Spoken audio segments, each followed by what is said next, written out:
The room was hushed as Louis D. Brandeis came forward. It was an electric moment, the first time the exclusive Harvard Honor Society had ever accepted a Jew. For Brandeis, it had not been an easy road.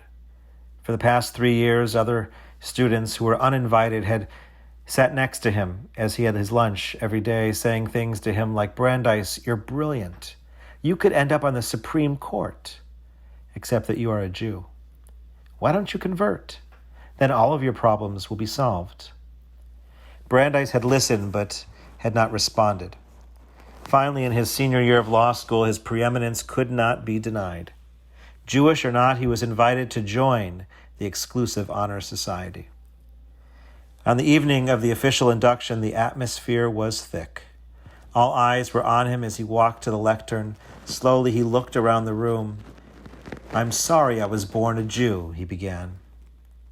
The room erupted in applause, an explosion of shouting and cheers. "We have convinced him," the members of the audience thought. Finally, he has seen our point." Brandeis waited. When the silence was reestablished, he began again. "I'm sorry I was born a Jew, but only because I wish I had the privilege of choosing Judaism on my own." This time there was no shouting, no explosion, no cheers. This time there was respectful silence. The members of the society were awed by his conviction and strength of character. When he finished speaking, they gave him a standing ovation. In this week's portion of Re'eh, the Israelites are given a choice between a life of blessing and a life of curse, a bracha or a klala.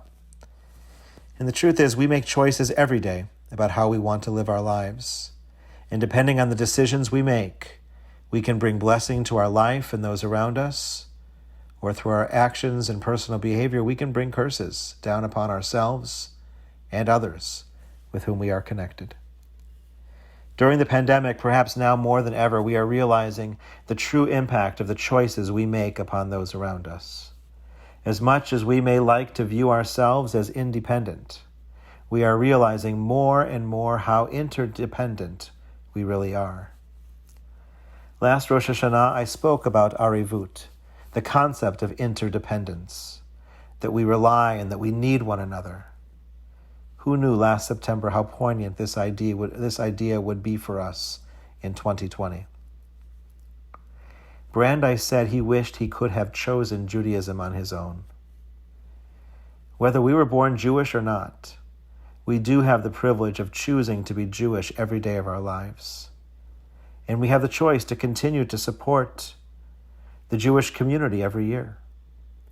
Let us remember that we are interdependent and that our choices not only matter, but directly affect our ability as a community to be there for one another in good times and bad. Thank you for all that you do. And please help us at TCS continue to bring blessing to those around us for years to come. Shabbat Shalom.